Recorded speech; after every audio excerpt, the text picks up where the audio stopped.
as fake as press-on nails, and I can see right through you. Let me help you out with something, because maybe somebody must not have told you. On TV and on every interview, giving the same tired answer. So let me just help you out. When you are asked a question, why don't you try answering the question? People are not stupid. We can tell when you're dancing around the issue instead of answering the question. When you're asked, are people better off now or during Donald Trump's presidency? When you're asked about the border or your policies on immigration, answer the question. Our life. What is the Secret Service going to do once Trump takes office? Like, they messed up so many times and almost got him killed. Why?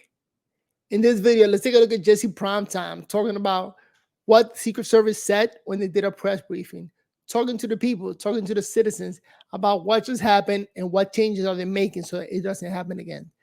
So far today, we had 2 assassination attempts, and Trump still keeps on ticking. The man is not scared. But let's take a look. Welcome to Verbal on Life. My name is Noel, battling MS, still able to move my fingers and hands.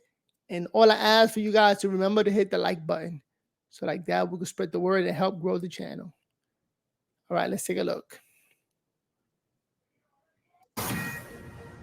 Fox News alert. It took 2 months and a second assassination attempt for the Secret Service to finally admit it almost got Trump killed in Butler.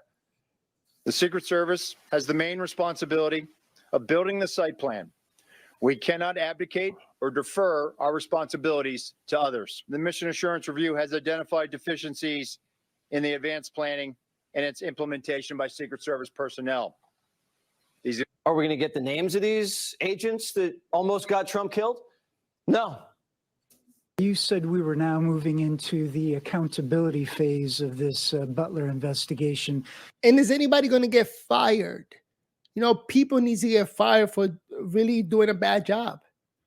You did not want to discuss names of who might be punished, so to speak, but can you give us more detail, at least maybe how many people would face punishment or repercussions for what happened in Butler, at what levels of the organization those people represent, and what level of punishment, again, they may face? So again, I can't comment on this. This is a personnel matter that is still pending.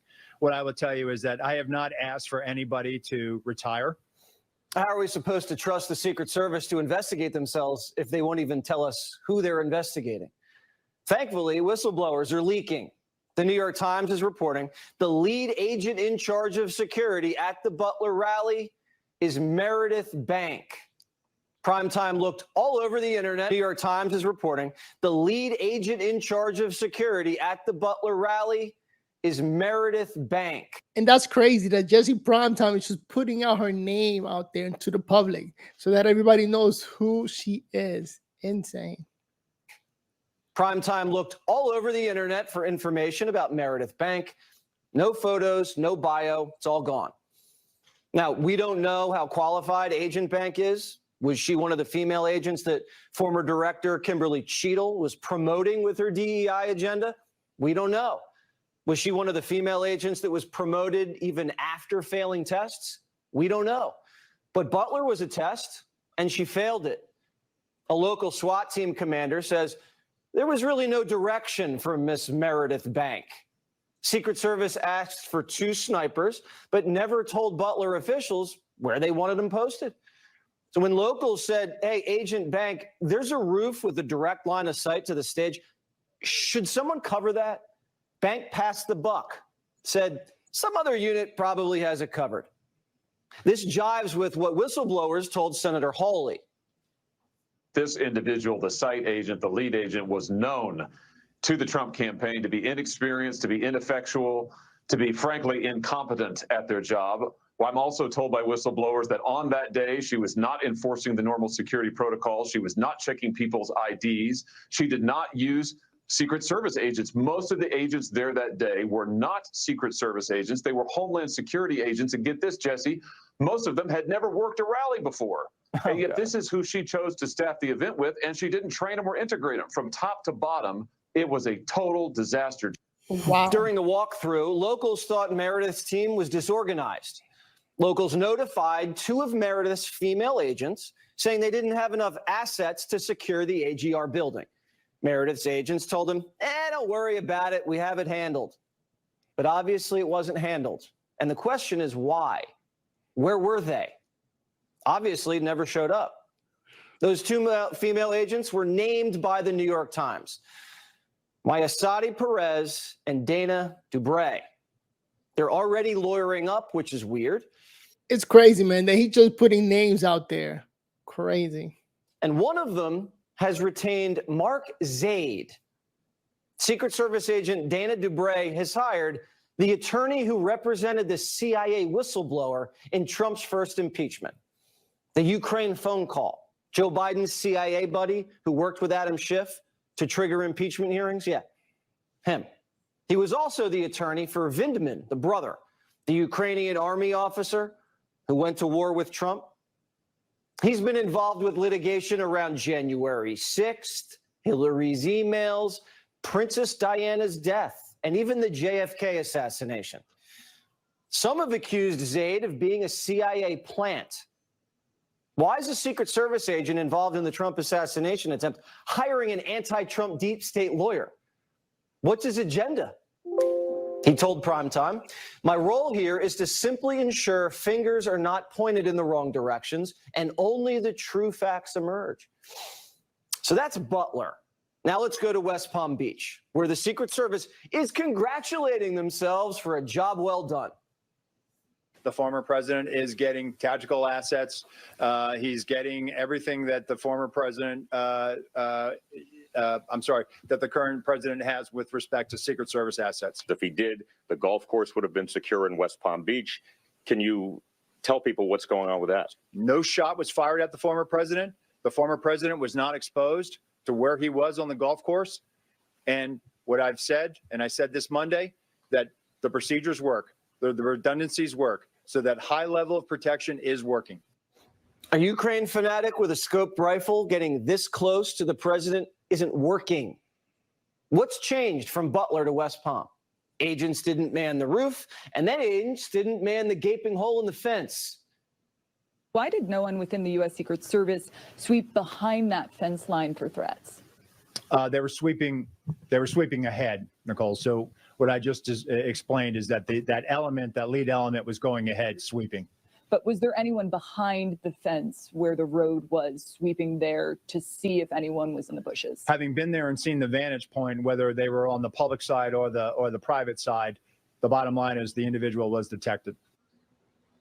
Trump got lucky again, but he's not a cat. He doesn't have 9 lives. So far, 2 assassination attempts. Let's see how many more he got in him. No one's been fired. They're hiding agents' names, stonewalling Congress, and asking for more money and patting themselves on the back. And now a suspicious anti-Trump CIA whistleblower lawyer is defending Secret Service agents. There's something they don't want us to know. Assassination Task Force member Congressman Pat Fallon and former Secret Service agent Tim Miller are here. All right, Tim, what strikes you from what you heard just now? Well, Jesse, we knew that it was bad, and now we know it was real bad based on the briefing today. And it seems like it comes back to the same 3 things, and that's the competence, absolutely the complacency, and then the communications. Jesse, these are foundational things that should never change from site to site. You had 10 different law enforcement agencies not able to communicate in Butler. You have a whole litany of missed opportunities in terms of posting. And here we go again. It happens again. Now, remember, it hasn't happened prior since Reagan. And we've had 2 in 2 months. It is time for accountability. And I felt like today we got some answers, but Captain Obvious was in the room for a lot of those. Congressman, you're on the task force. Are you guys getting jerked around? Yeah, they're not being proactive at all with us, Jesse. they're giving us information, but they're doing it begrudgingly. And by the way, I disagree adamantly with what Acting Director Rowe just said, where the redundancies work. Redundancies did not work. There weren't even redundancies in place to secure the AGR building. They could have had somebody on the water tower, which would have covered it. They could have put police officers on it. They could have surrounded that building. They could have made it. They could have cleared it, that acreage, to make sure that there was nobody there. There were dozens and scores of people that were closer to the president that didn't go in through any security than the shooter in Butler. So that was an epic failure. And then to not patrol the perimeter, and they didn't use dogs. And they told us on Friday, Jesse, that they had President Trump had commiserate, but not quite equal protection to President Biden. That is not true, because this wouldn't have happened if it was. Tim, when you hear him and he's answering defensively, well, why didn't you have anybody sweeping the outside of the perimeter where there was that gaping hole in the fence? He goes, it doesn't matter. You know, the guy was chased off. Doesn't matter. What is that answer? Yeah, so here's the problem, Jesse. They're in full defense mode.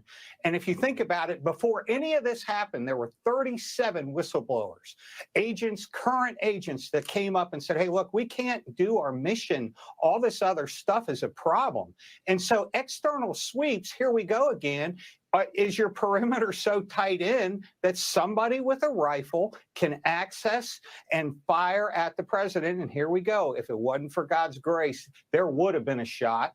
And President Trump, we'd be talking about a very different situation. Meredith Bank, Congressman, she was the lead agent. She was in charge of this whole thing at Butler. She was a disaster. No one trusted her going into this thing. She blew it.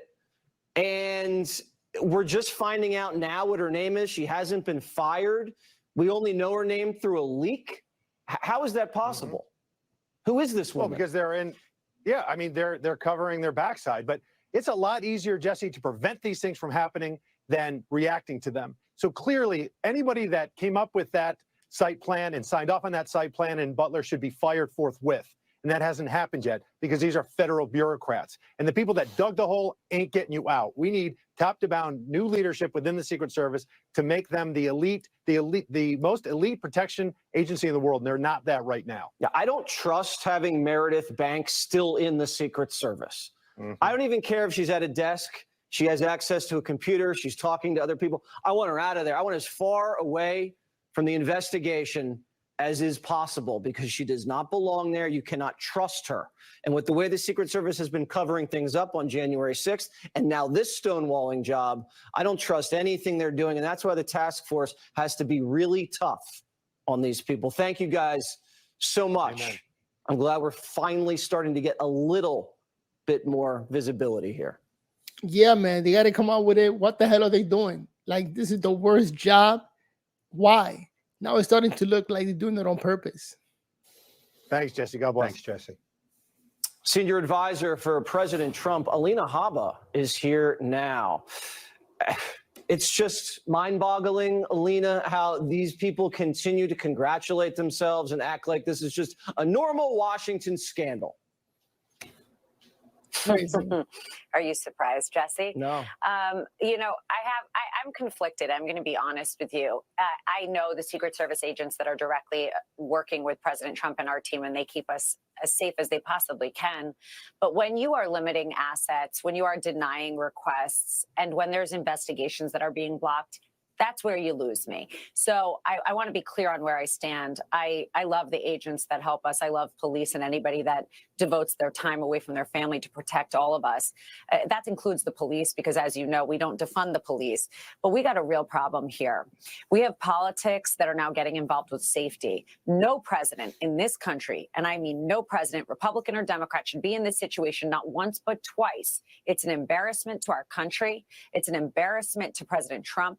It's an embarrassment, frankly, to Harris and Biden, because they're the ones in charge right now. And denying assets to a president and future president and the candidate that's doing the best right now is a serious concern of mine. So I agree, but I'm conflicted because I also know the people, and they're real people, and they are doing their best. But when you aren't given tools to protect a former president, a future president, a candidate, anybody in this country, that's a problem. That's a problem by this administration. I mean, they can't protect their rival, and they're trying to put him in jail. It's not good. And they haven't really had to answer for that. No one's asked Harris, where's the accountability? No one's asked Joe Biden. I mean, he's just completely out to lunch. When you hear people like David Axelrod, he's a big shot with Barack Obama. He's now blaming Trump for people wanting to kill him. Listen to this. We have to be honest about this. If you encourage and everybody, I know that Trump folks will say, well, you can't, blame the victim here. When you tell people that if we lose, you won't have a country anymore, and we saw it on January 6th. It was his words that precipitated a violent insurrection at the Capitol. So you can't sow the seeds of violence and then play the victim. Alina, he says march peacefully, and they tried to hook him into incitement, and they're saying eliminate the threat to democracy, and they're not involved in any way on any of these two kooks that are taking shots. That doesn't make any sense. We have to take Trump out. He's a threat to democracy, insurrectionist, calling MAGA Republicans cult members, calling anybody that works for him, trying to throw them in jail. But President Trump's the problem when somebody tries to take a shot at them. Well, I got some news for you. I can't imagine why anybody would want to shoot President Trump when you have that kind of rhetoric. But if it was done by a Republican, Jesse, if it was done by one of his lawyers, we'd be disbarred, put in jail, as they're trying to do now, for nothing.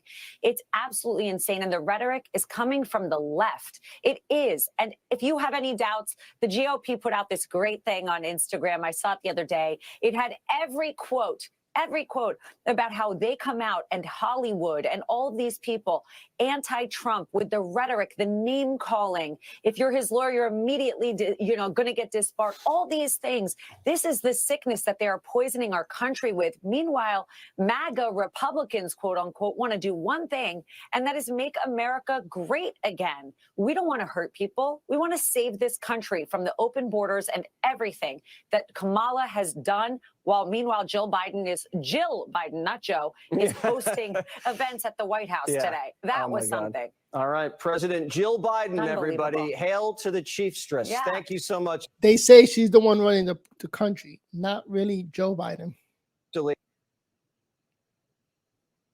Okay, the audio. So at the end of the day, Kamala Harris went to Oprah Winfrey and tried to... Celebrities is more liked than Kamala Harris. Kamala and Oprah are putting together their own rainbow coalition. Watch. We have the cat ladies for Kamala here. Rural Americans for Harris. Caregivers for Kamala. Train lovers for Harris Waltz. I didn't know there were train lovers. Train lovers. Chefs for Kamala. Love that group. Republicans for Harris. Love that group even more.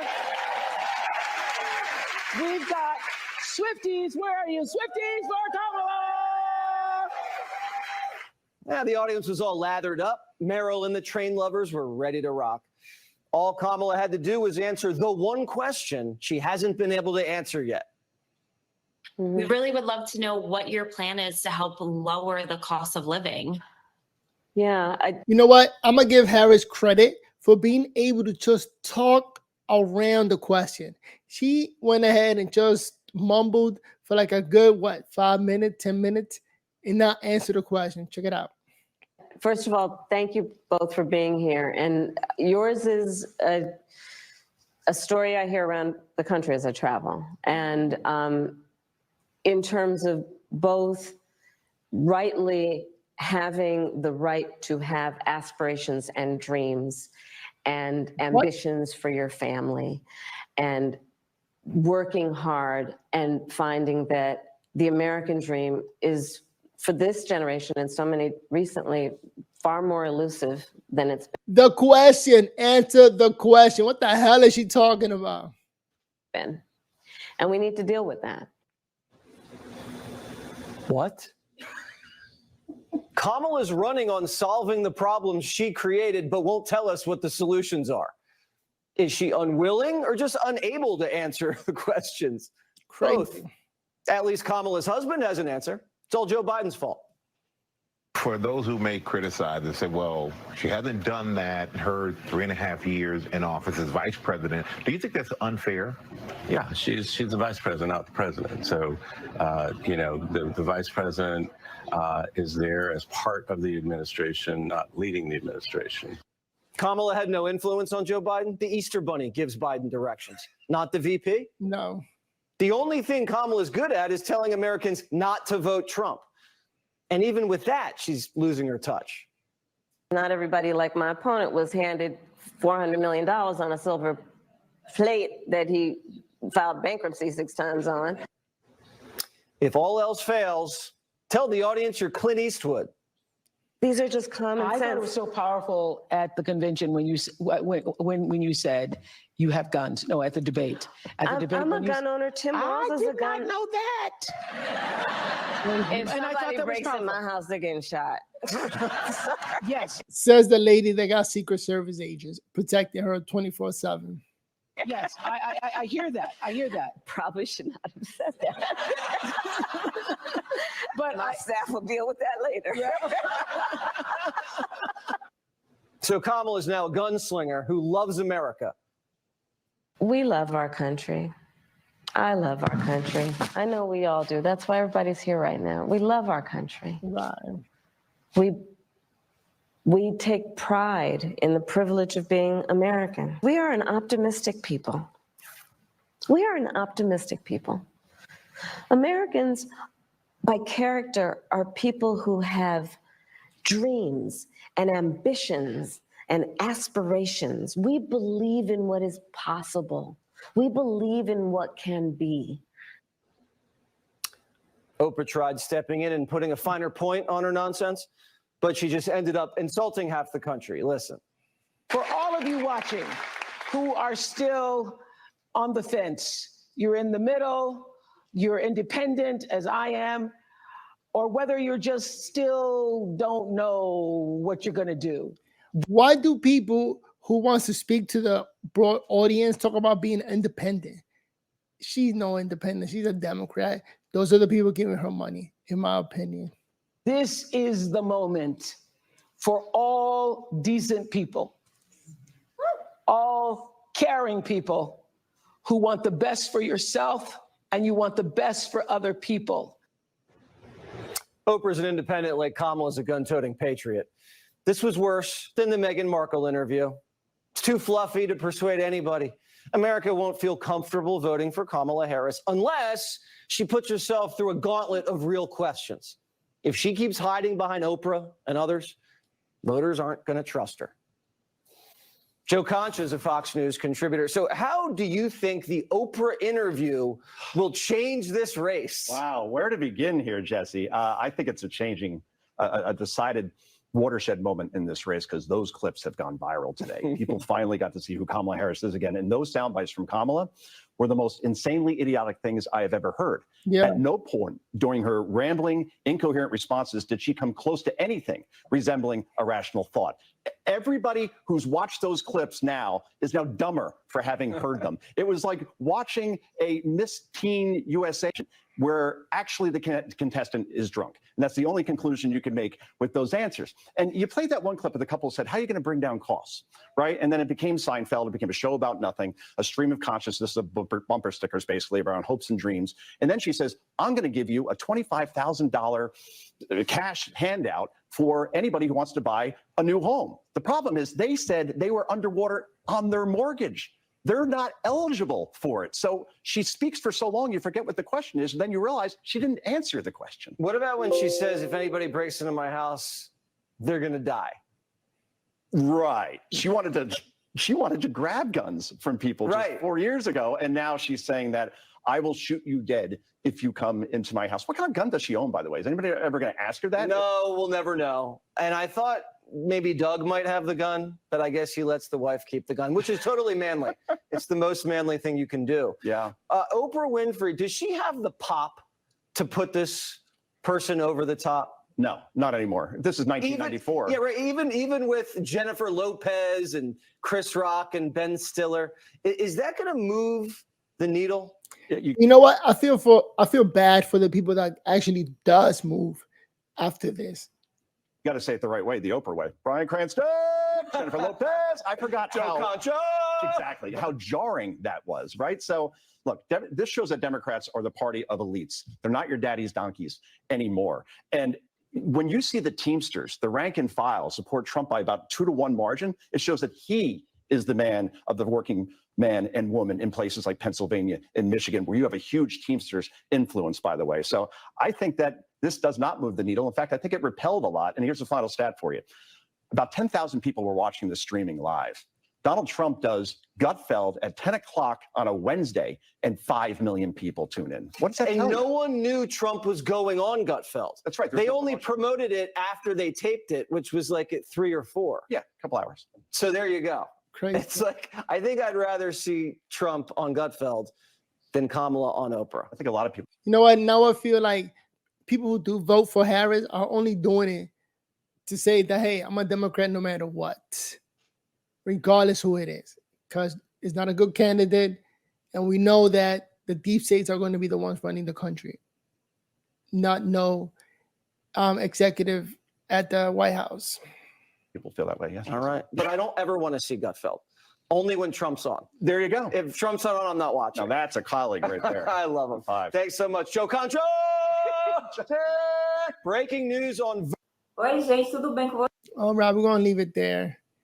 And at the end of the day, anybody that votes Kamala with everything that's going on, it's like, you know what? You're part of the deep state. You're part of the bad guys. You're really looking to ruin this country.